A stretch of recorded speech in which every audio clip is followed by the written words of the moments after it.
Hello, and thank you for joining us today for our webinar, Strategic Negotiations with Patricia Lin, CCIM, Principal and Founder of Link Strategies and Exceed CE, and instructor with CCIM Institute.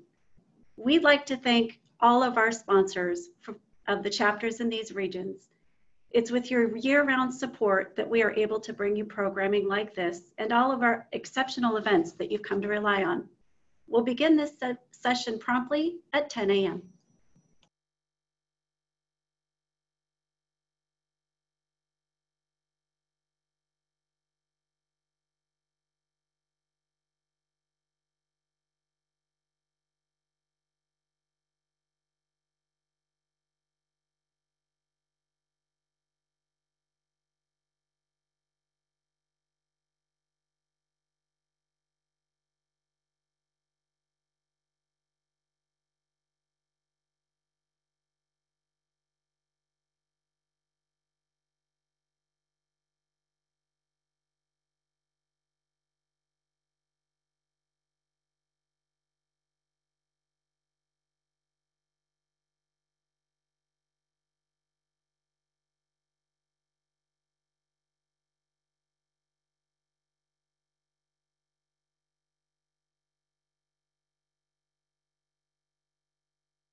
Thanks again to all of our chapter sponsors.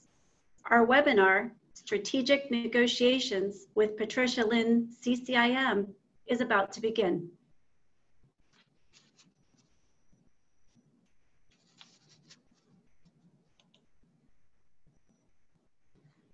Good morning, everyone. Thanks so much for joining us. My name is Marina Hammersmith, and I'm the chapter president for Central Arizona CCIM. Welcome to today's webinar, Strategic Negotiations. Joining us for today's discussion is Patricia Lin, CCIM, Principal and Founder of Link Strategies, and instructor with CCIM. Patricia is going to take us through an interactive overview of the CCIM Institute's three-step interest-based negotiations model and provide you with practical tools that you can use right away, both personally and professionally. Please feel free to ask questions throughout using the Q&A tab. We'll be answering as many as we can at the end of this discussion. And if you're experiencing any technical difficulties, please use the chat feature to help with that. We have experts on board. This recording and the accompanying presentation will also be available after the session. Patricia, thank you so much for joining us today. We're so pleased to have you. Thank you, Marina, and thank you, everyone, for joining us this morning. I think most of you, it's still morning. I'm delighted to be here with you and really appreciate you taking some time out of your day. And we are going to guarantee that it's worth your while. Also would like to thank Holly Buchanan for conceiving of this idea and kicking it off, and Marina and our superheroes behind the scenes in Chicago. So a couple of logistics. You have some handouts that you received, should have been yesterday. If you haven't downloaded those, go ahead and download them or pull them up on your screen. We'll be using them during this session. Also, slides and the recording of the session will be sent to you afterwards. So you'll be able to rewind Patricia if you would like a little bit later. A little bit about me before we start. You've received the bio, but as it relates to this content, I have been in all aspects of the real estate field. I grew up in the brokerage business, and then after a short stint at one of the big four accounting firms, I started my own consulting firm. I advised brokers, I advised corporations, I advise landowners and developers, government entities, nonprofits. So I've pretty much seen negotiations from all aspects of the real estate business. And a few years ago also, because there was no content out there in continuing education, for commercial brokers, started an online continuing education company. So that's the background. Let's jump into our course here. So back up a minute. This is called strategic negotiations. However, I would like to also call this how to get what you need and sustain long-term relationships, because we are in a relationship business. I go to China to teach, and I love to negotiate in China. We are not negotiating for chopsticks. We are not buying a car. We are dealing with people who we will continue to deal with. And those of you who've been around the industry for a while know that you never burn your bridges, and you try to maintain a relationship because you're always going to see someone in another position later. So that's why the emphasis on long-term relationships. For those of you who have taken the CCIM negotiation course, this might be a little bit of a refresher for you. It's always good to review the three-step process we're going to be talking about. For those of you who haven't taken a negotiation course with us, this is an overview of the commercial real estate negotiations, which we have as a separate course, and then we weave into the content of our CI 103 and 104. Let's start with a poll.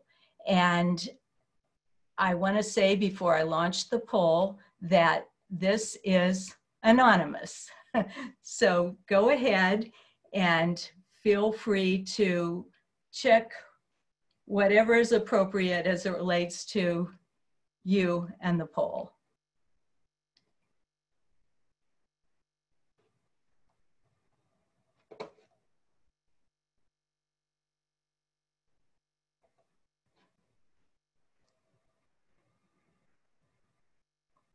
Answers are coming in.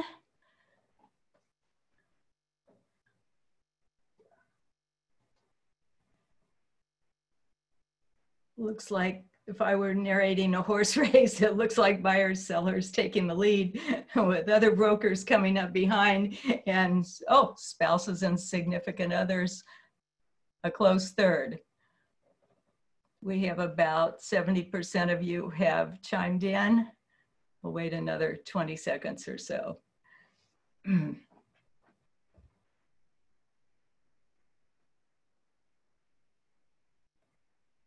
Give us a couple more votes here. Okay, so, and polling here, we've got about 72% have voted. So what we see is most of you are looking at buyers and sellers as 39%, other brokers as 20%. And interesting, I've got an alarm going off, just a second here. There we go. Interesting that spouses and significant others, 20%. So this is a change from a few months ago when we were on lockdown and everyone was in the mode with their children, having to negotiate with them, and also with their significant others. So it looks like we're back to business as usual. Awesome. 39% buyers and sellers.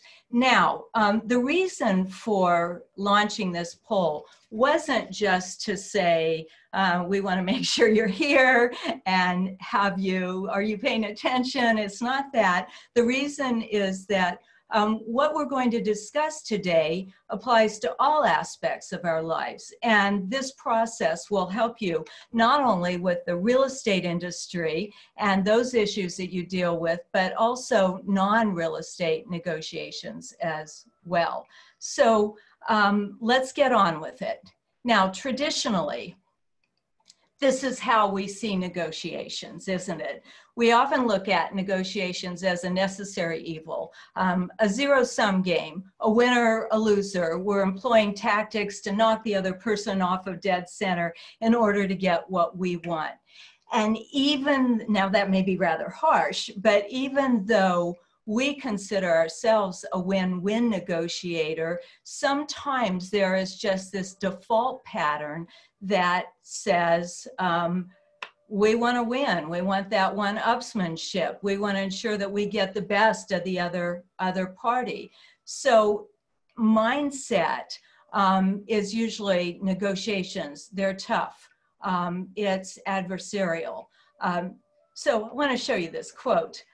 Without changing our pattern of thought, we will not be able to solve the problems we created with our current patterns of thought. Isn't that appropriate for today's world? I wish that I had been smart enough to come up with this, but I must attribute it to Albert Einstein. So the reason that I like this quote is it sets a backdrop for how we can take a fresh approach to how we consider negotiations. And changing our patterns of thought, changing our mindset is difficult, and it takes a constant viewing of that. Even in our one-day negotiations course, where we spend the whole time talking about a process and how to understand the other people's needs, when we get our class into a negotiation, it's just natural to default into that mindset. So I'm spending a little bit more time up front to say, let's look at the concept of negotiations with a bit of a different perspective. During the last 6 months or so, when we've been in lockdown and had an opportunity to spend a little bit more time actually reading, I've been reading about the ancient philosophers, particularly a group called the Stoics. And they developed their philosophy around the third century BC. So we have, there have been some writings from the Stoics. They have 4 basic philosophies or ideals that they adhere to, but they were a group who endured tremendous hardship, plague, bankruptcy, political intrigue. And what they talked about in their writings is that we don't have the choice in terms of what happens to us, but we do have the choice of how we deal with it. And so I like that for our negotiation process, because we don't always have the choice, because we can't control other people, of what the negotiation looks like, but we do have the ability to view it differently and take a perspective that allows us to take control over it. So let's launch into some content here. You should have received, I noticed that a couple of you did not, but maybe you can take a picture of the screen. you should have received this 3-step negotiation worksheet. What I'd like you to do with it is I would like you to think about a current negotiation underway, not a past negotiation, but a current one. And even if it's not a real estate negotiation, but it's something else that's bothering you that you're dealing with, go ahead and write that down. Write that down, please. Take a minute to do that right now.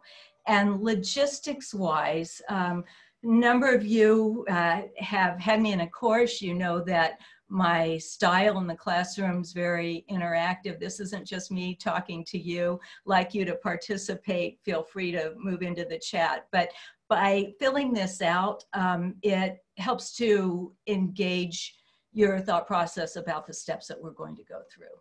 All right.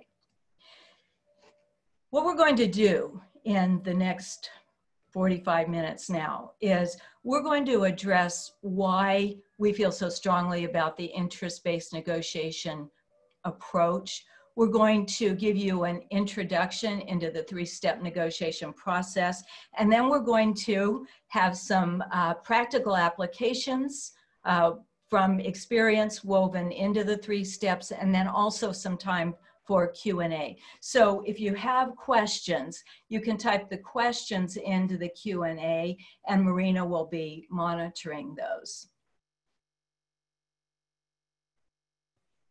Now, in the chat, type in what current negotiations are keeping you awake at night by type of negotiation. Go ahead, just into the chat window. This will help me. Okay, lease renewal, retail, commissions, always commissions, lease, hire an agent or not. Okay, any more?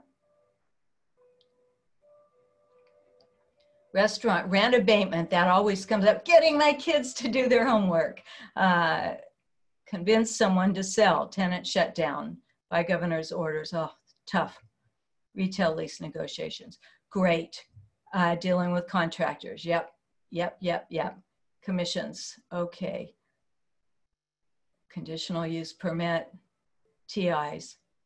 Super. Stubborn landlords not wanting to compromise. We'll deal with them. Okay, those are all terrific. All right, so let's thank you very much. Let's deal with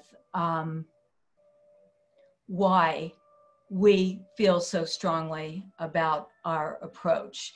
And that is that there are a lot of challenges in the industry. You just listed them in your chat. There are specific challenges unique to a relationship-oriented business. And some of it's just the concept of being better organized in very complex situations. The tools we're going to use are a great approach for generating consensus among clients and helping us to be organized. And we like the tools that we're going to use because we're a quant organization. Basically, we teach numbers, right? And so these aren't ethereal concepts of how to get into what somebody's feeling when they're negotiating. These are hard, concrete steps in a process that we can go through that help us to organize ourselves. So some of the challenges that we face right now. Our clients know everything. All the information they need is available on the internet. So they become more demanding, and that even relates to fee compression, doesn't it? Our deals have many, many, many players.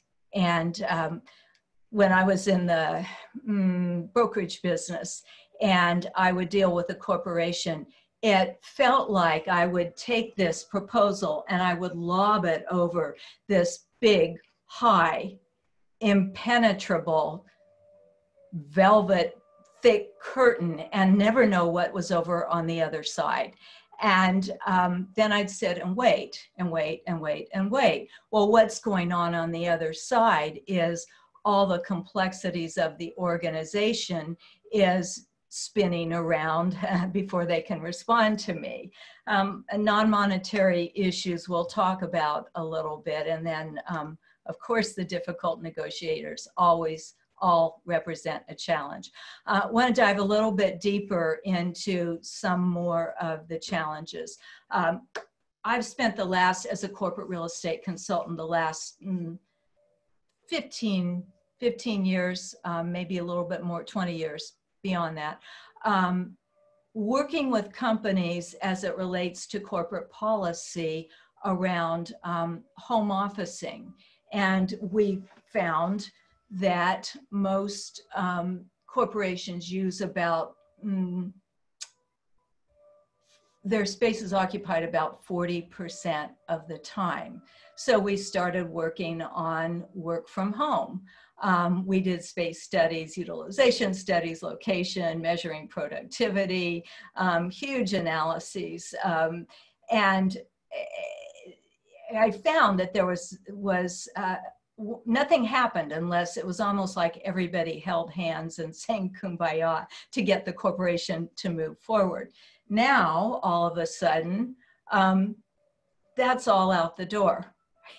And so we've had to have new corporate policies. They're moving, as they start moving people back in, they have to have a certain amount of distancing. And so consensus is almost that the companies will be using the same amount of space as opposed to reducing their space from the targeted 300 square feet per FTE, full-time employee, to 80 or so, which was what the mantra was before. So corporate policy is difficult and challenging, and we find that we need to address everybody's needs.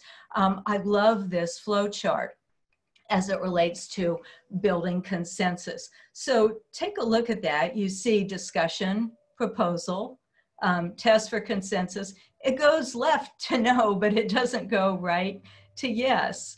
And it's a little tongue-in-cheek, but the idea is that usually there isn't consensus. And so you have to go through this process of addressing everyone's concerns. So when I was lobbing that proposal over the curtain, on the other side, they were doing this and they were doing this and trying to build consensus so that they could respond. That is a challenge for us in our environment and with what we do. Anybody deal with a difficult negotiator? You can chat into the chat room. Yes, no. Anybody, here, I'll ask like this. Has anybody not dealt with a difficult negotiator? Bullies. Anybody else? Never not dealt with a difficult negotiator. Hal says they're all tough. Morgan comes with the territory, or Rick comes with the territory. All right, there's a corporate. Okay. Well, maybe, yes, 30 years of, I love it. Yeah, so all of these things that you're seeing in the chat window are what we encounter in our negotiations. The attorney comment, yeah, we've seen that. I've also seen some attorneys who belie that, but all tough, all a little different. Okay, great. I like this screen. Thank you for that. I like this slide because it looks like there are two people speaking a different language. And this isn't just literally speaking a different language. This is perhaps not listening or not hearing the other person. It all gets down to communication rather than just tossing a deal across. There was a book in the 80s, the first great book I read about real estate negotiations, and it was called Winning Through Intimidation. It was a big deal real estate book with lots of private jets and coming in with entourages with briefcases of cash and that sort of thing. But there was a section on negotiators and how they steal your chips. And the first way that they would steal your chips was that they would come to you in a negotiation and say, I'm not going to steal your chips. And they had no intention of stealing your chips, but they ended up stealing your chips. Well, this is the second way that they would steal your chips, which was, I have no intention of, I'm not going to steal your chips. Here, let me shake your hand. And the other hand is behind with every intention of stealing your chips. So we have difficult negotiators to deal with. Out of all of these challenges are some opportunities that can help us to leverage relationships, build relationships, and help build consensus, believe it or not, with all the situations that you raised in the chat window. In terms of success of a negotiation, these are different ways that people say that they can measure success. I'm going to pick on one of them right now, which is avoiding conflict. Do you think we should avoid conflict in a negotiation? Yes, no? What do you think about conflict as it relates to a negotiation?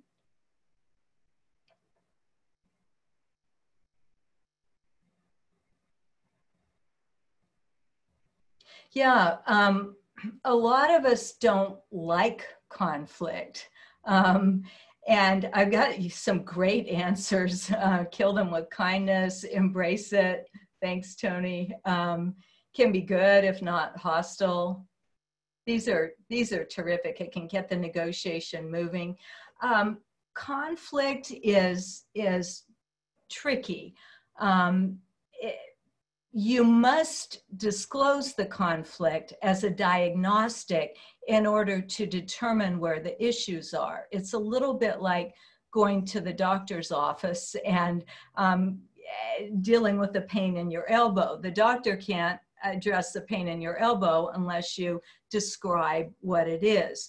So the area where conflict gets tricky is what some of you have said, it turns into a debate with ego involved, and you forget to keep your eye on the target, which was find out what the issues are. We like measuring success by assessing outcomes against internal goals. And Stephen Covey wrote a book years ago called The 7 Habits of Highly Effective People. And one of his 7 habits was beginning with the end in mind. So when we think about our negotiation, we like thinking about what our goals are for that negotiation, both for ourselves and for the other party. Okay, relationship, substance, or both. There's a tension that we experience in professional relationships in terms of negotiating styles. And over here on the left, you see the relationship mode, very, very accommodating, conflict adverse. And over on the substance mode, that is very competitive, take no prisoners. And so we have both of these. The relationship mode, I had a story of somebody I started in the business with, and she went out and said, oh, the developer's going to give me the listing if I reduce the fee a lot. And I said, really? Well, yeah, but if I take that 90% reduction in the fee while he's trying me out, then he'll give me the other listings. Sure. Well, she was in the business about 5 minutes, and but she was all about the relationship without bringing the conflict of pushing why she was offering valuable services.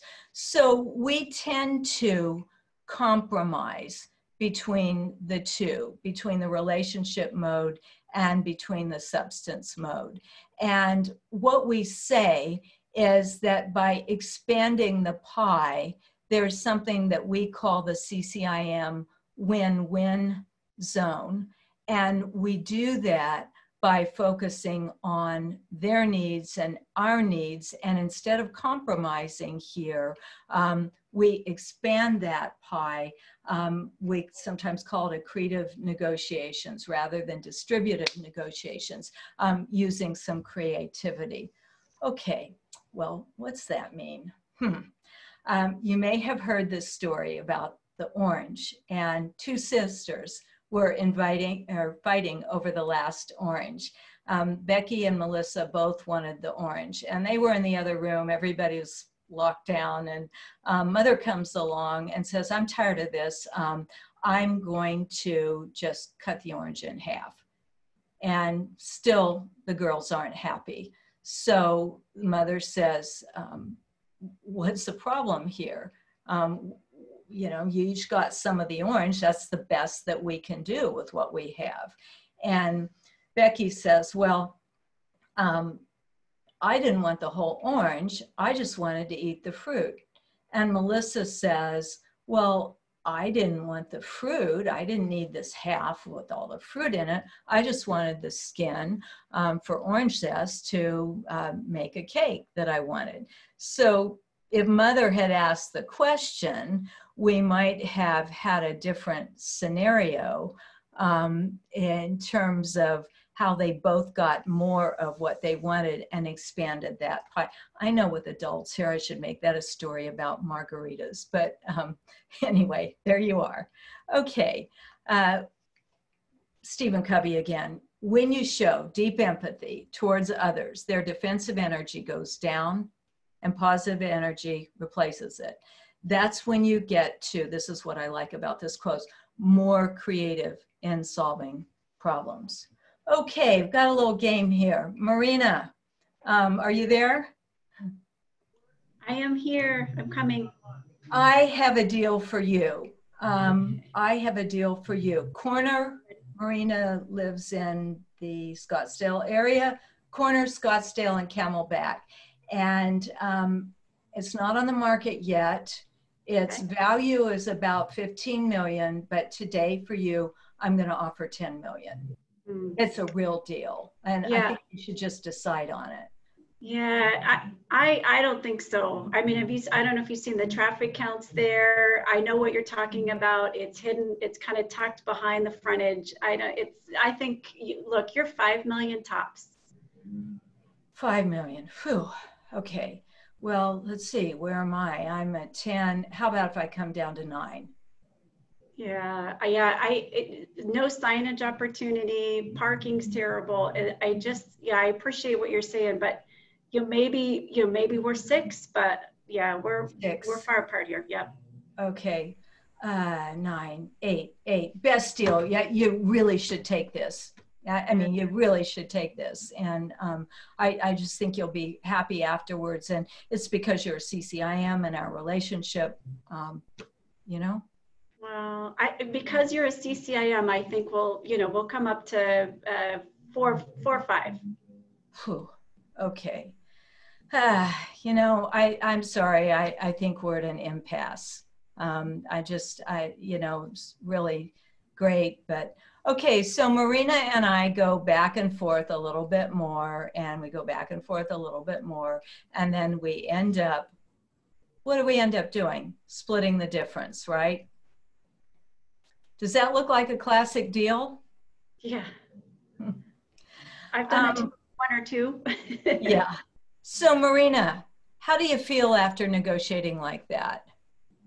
It's exhausting, really. I mean, I think we probably both thought that there was maybe middle ground that we could reach, and we just jockeyed back and forth, and it was exhausting, and it probably didn't do much for our relationship. Yep, we cut our fees, which we had to do to make this work, and neither of us are walking away happy. So classic, this is the kind of negotiating that destroys relationships. And this is not, and it takes two to play in it. This is not our model. Our model says that we have a way to avoid this game. And does anybody want to chat in the window? It's a 3-letter word of how to avoid this high-low game. A 3-letter word that lets you avoid this game.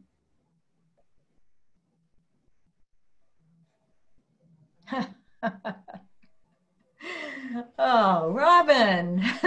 So my friend Robin says, ask the question, why? Ask, Kevin says, ask, better communication. It all gets down to asking the question, why? How come? What is it that you need? Why is it that you feel that the property is only worth this amount? So just a little bit more on the high-low game. When we play that game, it becomes a battle of wills.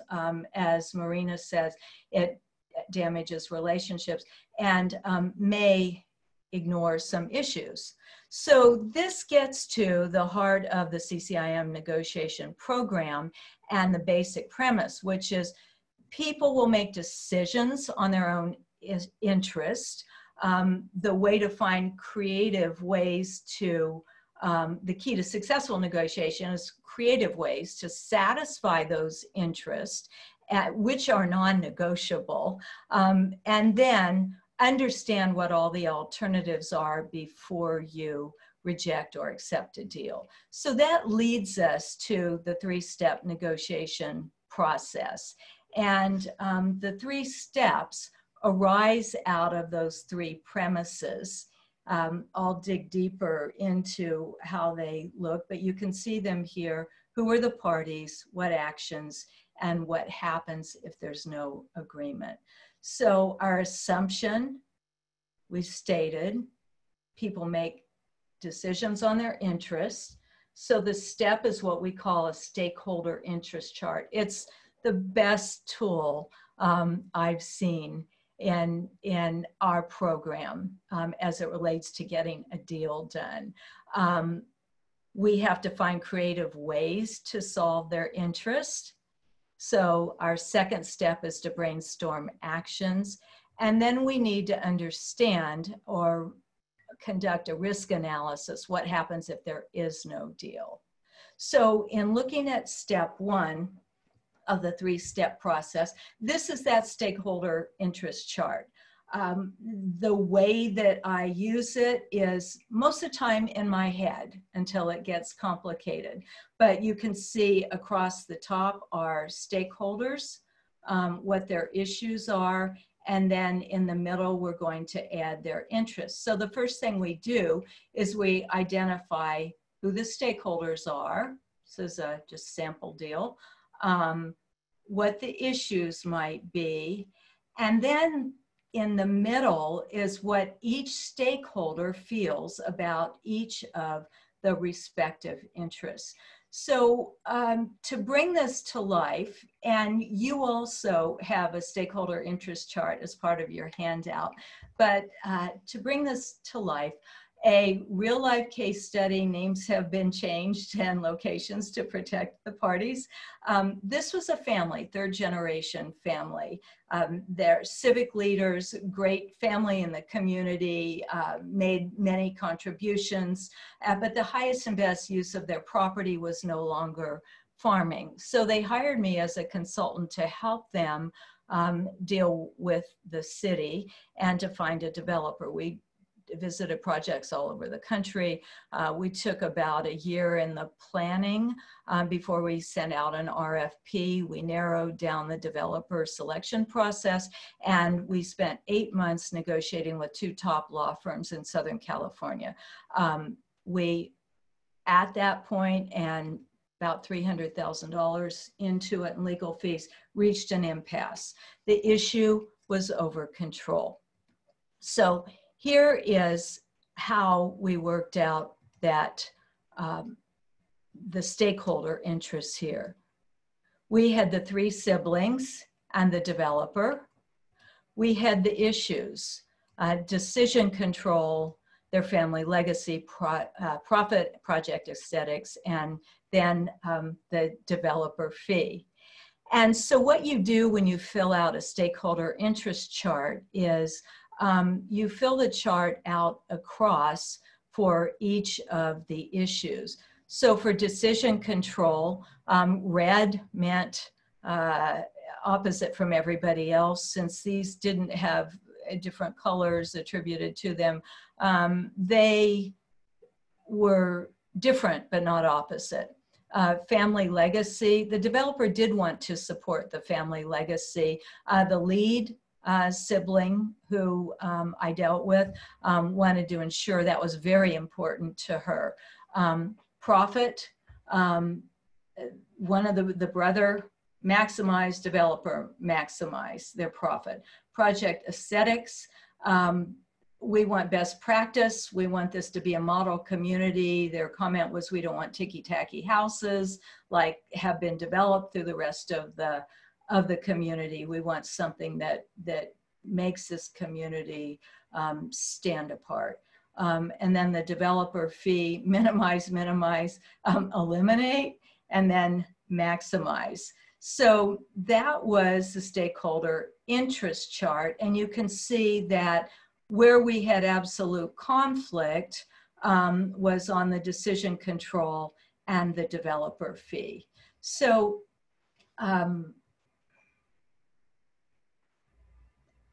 what's beautiful about this chart is that you also have an opportunity to see and emphasize where there is alignment. So for just the 2 issues that had conflict, there are a number of issues where everyone is actually in alignment. So with your stakeholder interest chart, you might think about what these issues are. Questions, do you need them if it's just a 2-party negotiation? I'm trained to always think about this in my head, but often it's never just a 2-party negotiation. Usually there's somebody else lurking in the background. You've probably found that when somebody comes to you the next day and something's changed. But it's great when deals get too complicated to write this all out. Sometimes I've even sat everyone down in a room and used it in that way and written everything out. Let's talk about interests a little bit because you're going to be filling this chart in. We go into the types of interest and positions, and I like this as a picture of positions at the top and interests below the surface. And what you see is rookie negotiators tend to negotiate positions, time, price, back and forth. The experienced negotiators are the ones who do what Robin said and ask that question, why? What's beneath the surface that is causing them to drive their positions? This one's kind of fun. We have to entertain ourselves. The guy at the top, looking around, and the fish below. If only look down here and listen to our interests. Sigh. So thinking about what the interests are is going to help you to be creative in solving your problems. When you fill out the form, it might be a good idea to take a picture of this because it's very powerful. On the issue of timing, what does Bill need? And that helps you to complete the interest chart in the middle. What this also does is it helps with relationship building. Back to what Stephen Covey said is when you are asking questions that demonstrate that you care or are concerned, it helps to build trust. And so the relationship building and talking about their interests and focusing on their needs and getting information directly through them helps to establish a basis, but also it is statistical in that you have data that comes from your clients as well, or the stakeholders as well. Step 2 of the 3-step negotiation process is what we call brainstorm actions.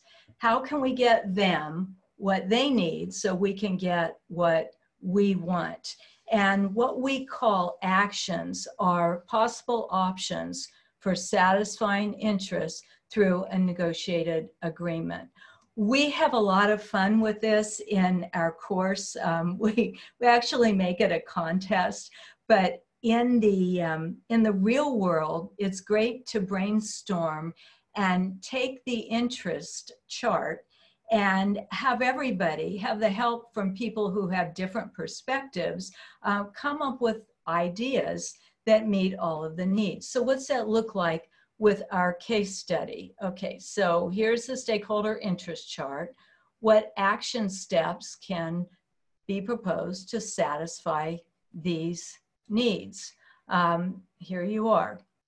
So these are some that we came up with.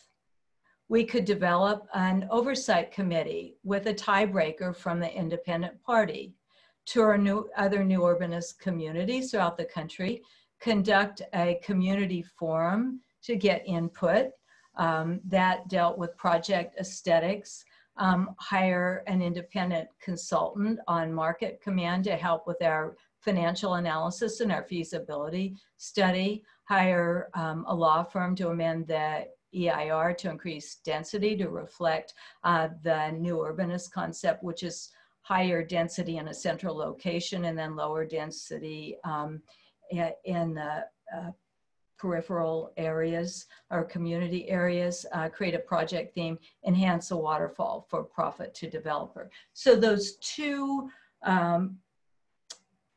non-negotiable, or those two red items, profit, we dealt with by creating a profit waterfall for the develop with certain benchmarks, criteria for success criteria. And then the oversight committee dealt with that issue of control. So this was a great solution that helped us to break that 8-month impasse. To wrap up this part about the 3 steps, if you don't get what you want, it's a sign that you did not seriously want it or that you tried to bargain over the price. So who do you think said that? It wasn't Albert Einstein. It was actually Rudyard Kipling, who I just thought was a fiction writer. A brief, I spoke too soon. I wasn't wrapped up on the 3-step process. I was wrapped up on 1 and 2, but a brief overview of the risk analysis. And that is that you must consider the consequence of no agreement. Now, why is that so important? We're all in, you know, we wouldn't be in the real estate business if we weren't optimistic and enthusiastic. Why do we need to consider what happens if there's no agreement? Anybody?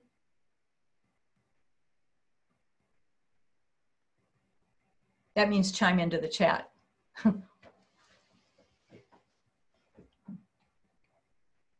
Well, one is I might not get paid.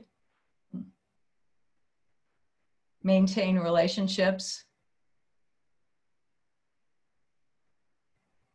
We'll go with those. No one's happy. Yeah, everybody loses if we don't have a deal. There's something also that no agreement means you have to start over. You have to be willing to walk away. It's always one of the potential outcomes, even though we don't like to think that no agreement is a potential outcome. The process of looking at no deal helps us to define better what our bottom line is when faced with the idea that we might not reach an agreement, maybe our bottom line shifts a bit, possibly. And you've probably heard this concept called BATNA. Well, BATNA is a little bit different, but it's a concept of best alternative to a negotiated agreement. In other words, how have we changed our bottom line or modified it? Consequence of no agreement. We originally called this fighting alternatives because at some point when a conflict escalates, it eventually gets to some kind of fight, being court, war, other things. So it can be called many things, but we must look at it. Consequences that may occur. So if there is no agreement, stakeholders may try to satisfy their own interests unilaterally or harm the interests of others. So we must understand what they could do. Unfriend you on Facebook, slander you, find another deal. We must think about that. Okay. I'm going to give 30 seconds to tactics. And that is that we understand that everybody uses tactics, but we don't teach tactics to be deployed in an interest-based negotiation. What we do is we say, you must recognize them, you must know how to deal with them. And once you generally call them on the tactic, then it's exposed. So that's how we address tactics. We do have some fun with it in the class. Here is our summary now of the three-step process. And when you think about this as quantifiable steps, it helps to give you the ability to take control back over the process of the negotiation. Because people are involved, you can't necessarily control the outcome, but what you can control is that process. And you can do it in a data-driven, methodic manner that helps you to get to the place where you can be more creative in your solutions. So I targeted for 10 minutes for Q&A. So I think some of you have entered some questions into the Q&A. I think Marina might be going to tee those up. Yeah, we did. We got a great question, I think, from Dimitri. And Dimitri says, what if the other party in the negotiation is lying about the why? And that seems very nefarious, but I've come across that in my own dealings. Like, you know, somebody was deceitful about the underlying issue there. So what are your thoughts? Yeah. There are lots of ways to find out if someone is lying. And some of it is research. You know, there's a lot of research available that allows us to perform some, you know, behind the scenes, get some behind the scenes information. Some of it is, this sounds a little California or whatever, but some of it's body language. And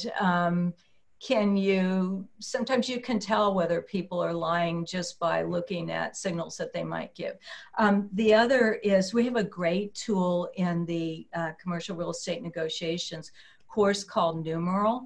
And that's a questioning mnemonic, needs, urgency, motivation, expectations, resources, authority, loyalty. Usually, if you ask enough questions, you can start to get a little bit deeper than what they may have initially said. Does that help? Yeah, I think it does. And I guess I have a question. There's a few more coming through and I'll ask them real quick. But my question to dovetail on that is then when you find out that you are dealing with someone who's got, nefarious intentions or they're misleading you on the why, how do you deal with that? I mean, now there is an issue. There wasn't, right? So you've addressed that, but how do you really like hit the nail on the head? What do you do?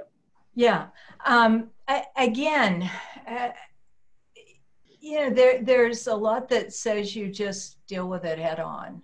I mean, there's a lot of reason to just deal with that. You don't have to say, you liar, like that, but you can say, well, I did read something about your company and I saw that maybe they were reducing a number of locations rather than expanding. So, that old Columbo where he'd walk out the door and turn around and say one more thing. So there are ways to address that. And I think that's a matter of personal style, quite frankly, what you feel comfortable with. Got it.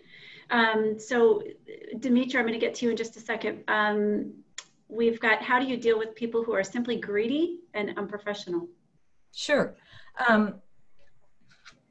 Well, unprofessional can go in a lot of different directions.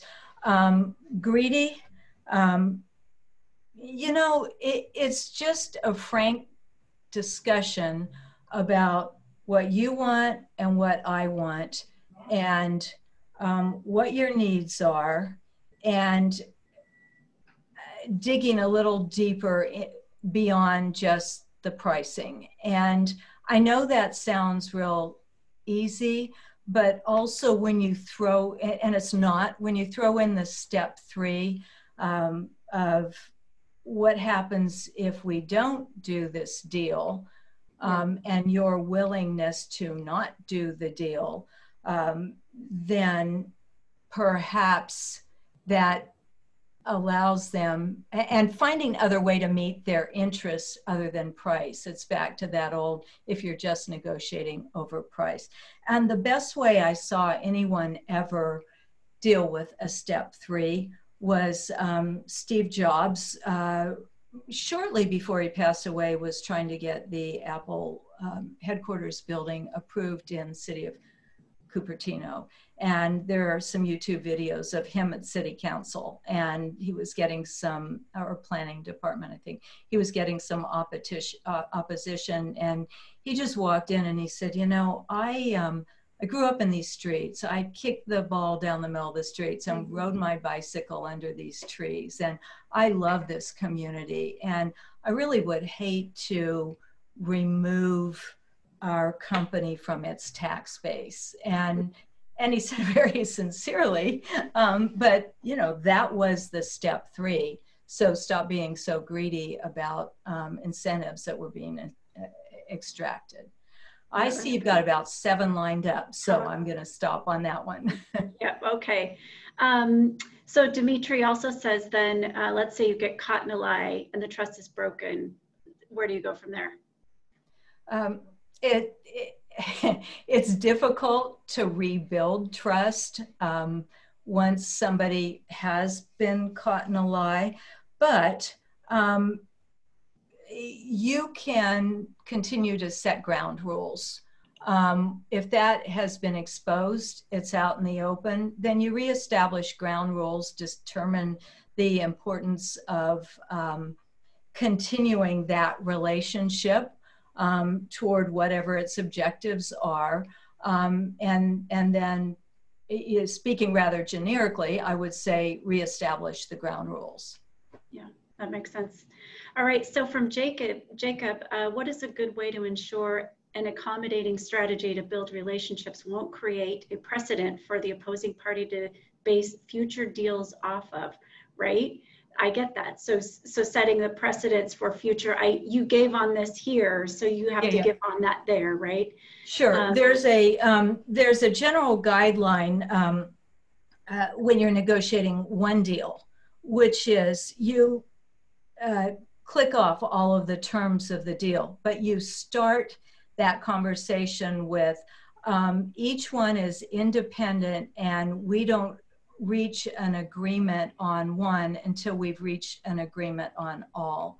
So you set, and that's for deal points on one deal, but you set the parameters up front that, and I don't know, it was Jacob, I think, I don't know what the specifics are, but you set the parameters up front so that this just applies to this deal.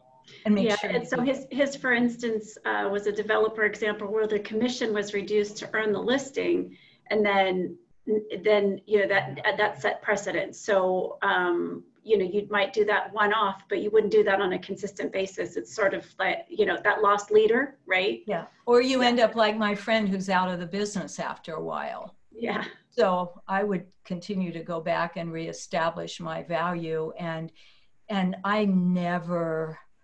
I can't say never, but that's where I didn't want to start in the negotiation, is starting with taking a lower listing. But so we cleared everything up to not set a precedent in the beginning. Yeah, that's good. That makes sense. Okay, Randy Mason says how to deal with a client that says they will accept a certain number and you get them a higher number and then they want more, basically. Okay, so if you've got a listing, right? I got you this. Oh, now that's not good enough. Now I want more. That's never. Randy, you're a pro. You know how to deal with that. I know, Randy. No. That goes back to the greed question, really. And, you know, every question that you ask, I can step back and look at our 3-step process. And if there is some room in the interest, look, we've met your interest here. The possibility is if you go back and you want more, even though we've already addressed what you said you wanted, the possibility is that you could lose the transaction. So you perform the risk analysis, you inform them of that. So Randy, I would say you just keep coming back to getting under the surface and trying to address this issue in that way. And also, you know, if that's a tactic, only address it as a tactic. Okay. Give me one more, Holly. Okay. Holly or Marina? You, me. Oh, okay, sorry. So that's okay. That's all right. Yeah, thank you. I'll answer to anything. John Baker says, how do you deal with someone whose strategy is a scorched earth strategy, making it unprofitable to pursue the negotiation? I haven't heard that term before, scorched earth strategy. Yeah. It reminds me a little bit of a question I had in a previous session where somebody said, how would you negotiate with the president? And this is not a political conversation, but he's a tough negotiator. And, you know, my comment to the scorched earth is that sometimes there are people life is too short to negotiate with. And I know that if I'm going to get in a deal with them, I'm not going to be happy in the end. And so sometimes you have the choice of just don't. Also, if you know how to address tactics, and that scorched earth is a tactic, then you can call them on the tactic and address that and say, look, what do you get again under the surface into the needs? So I hope that was helpful. I want to be respectful of your time. You will get these slides. Here is some fun reading. The blue ones are books that I've read that demonstrate different negotiating approaches. The dark ones, the black or green, are textbook style negotiations. And I want to make a shameless plug for the CCIM negotiation program, even if you're not a candidate or not in our program. The commercial real estate negotiations courses is a fabulous course. One of our instructors, Robin Dyke, is on this call, and we've taken that into a one-day virtual course. And it's, you wouldn't believe that you could have such an exciting course online. So that's my shameless plug for that. I can be reached, that's my cell phone. Exceed CE is my online CE company. Approved in Washington, Oregon, and California and Hawaii, but not Nevada or Arizona yet. So anyway, that's where I can be reached. And lastly, thank you very much. And for my Hawaii friends, mahalo nui loa. Love it. Patricia, you've been just amazing today. Thank you so much for sharing your time with us and your expertise. We so appreciate you. And to anybody who is joining us who's not a CCIM, this is just the tip of the iceberg on some of the educational opportunities that are available through the Institute. So anyway, thank you so much. Thank you to our sponsors, and have a great day, everyone. Great, thanks, and go forth and prosper. Okay. Take care.